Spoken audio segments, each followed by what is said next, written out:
Ամեն ինչ հավելյալ սննդի մասին։ Եվ այսպես խոսենք հավելյալ սննդի մասին, երբ, որտեղ եւ ինչպես։ Նախ եւ առաջ բարձենք, թե երբ պետք է սկսել հավելյալ սնուցումը։ ԱՀԿ-ի բոլոր վերջին առաջարկությունների համաձայն հավելյալ սնուցման ժամանակը 6 ամսականից է։ Ինչու է վատ, շատ շուտ հավելյալ սնուցում սկսելը։ Մինչ 6 ամսականը երեխայի մարսողական համակարգը հիմնականում պատրաստ է միայն հեղուկ սնունդ ընդունելու, կաթ կամ խառնուրդ։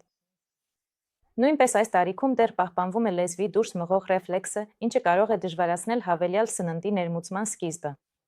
Ավելի ուշ, 7-8 ամսականում հավելյալ սնուցումը կարող է երեխայի մոտ մեծ հետաքրքրություն չառաջացնել։ Բացի այդ, փոքրիկը պետք է սկսի զարգացնել ծամելու եւ կծելու հմտությունը։ Որքան ուշ սկսեք դա անել, այնքան ավելի մեծ դժվարությունների կարող եք բախվել։ Հավելյալ սնուցման տարբերակները շատ են։ Եկեք խոսենք 3 ամենատարածված տարբերակների մասին։ Մանկաբուժական հավելյալ սնունդ։ Գաղտնիք չէ, որ շատ դասագրքերում հենց այս տարբերակն է ներկայացված հավելյալ սնուցման համար։ Այստեղ ամեն ինչ հստակ գրված է, ինչ, երբ եւ որքան։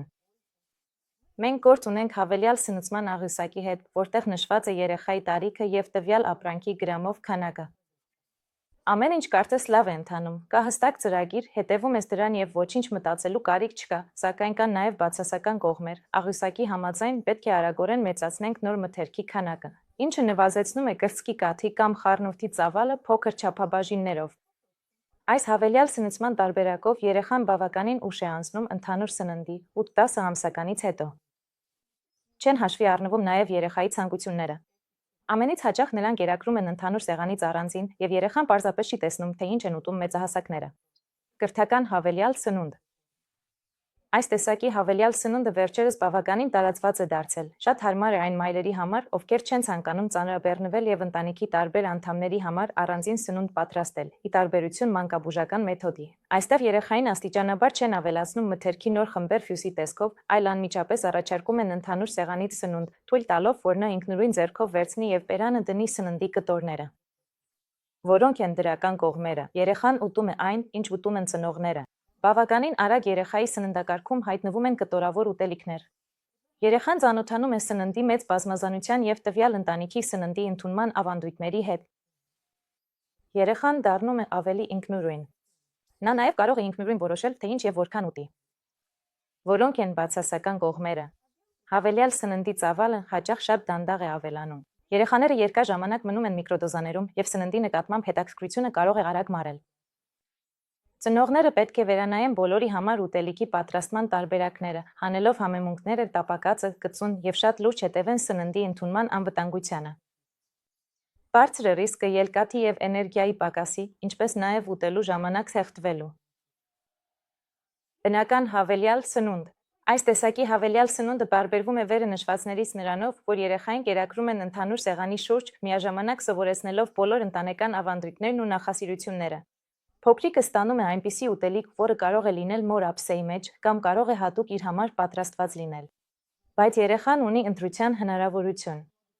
Նա կարող է դիպչել ուտեստին, փորձել ինքնուրույն ուտել կամ սպասել, մինչև իրեն կերակրեն։ Այստեղ չկա հավելյալ սննդի ներմուծման հստակ սխեմա եւ ճշգրիտ գրամմաժ, ինչը բավական հաճախ բացասաբար է ազդում մայրիկի վրա։ Երբ սխեմայում գրված է 50 գրամ, իսկ երեխան ուտում է միայն 20, շատ հաճախ մայրիկները սկսում են անհանգստանալ։ Նախընտրելի է արագ անցում կատարել կտորների, բայց ամեն ինչ կախված է իրավիճակից եւ տվյալ երեխայի պատրաստակամությունից։ Արտադրանքների հաջորդականությունը։ Անկեղծ ասած, հստակ հաջորդականություն չկա։ Ամեն ինչ պետք է հիմնված լինի տվյալ ընտանիքի նախասիրությունների վրա։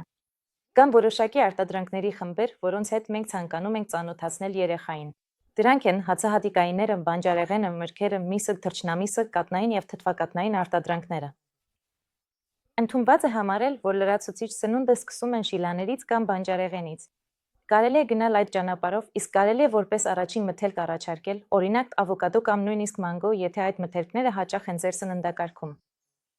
Ալերգեններ։ Անցյալում կարծում էին, որ ալերգենները պետք է հնարավորինս ուշ ներմուծել, բայց այսօր դա իրականությանը չի համապատասխանում։ Որքան շուտ մենք երեխային ծանոթացնենք ալերգենին, այնքան ավելի հեշտ կլինի նրանց հարաբերությունները հետագայում։ Ահա ամենատարածված ալերգեններից 14-ը։ Դրանց հետ էլ մենք աստիճանաբար կծանոթացնենք երեխային։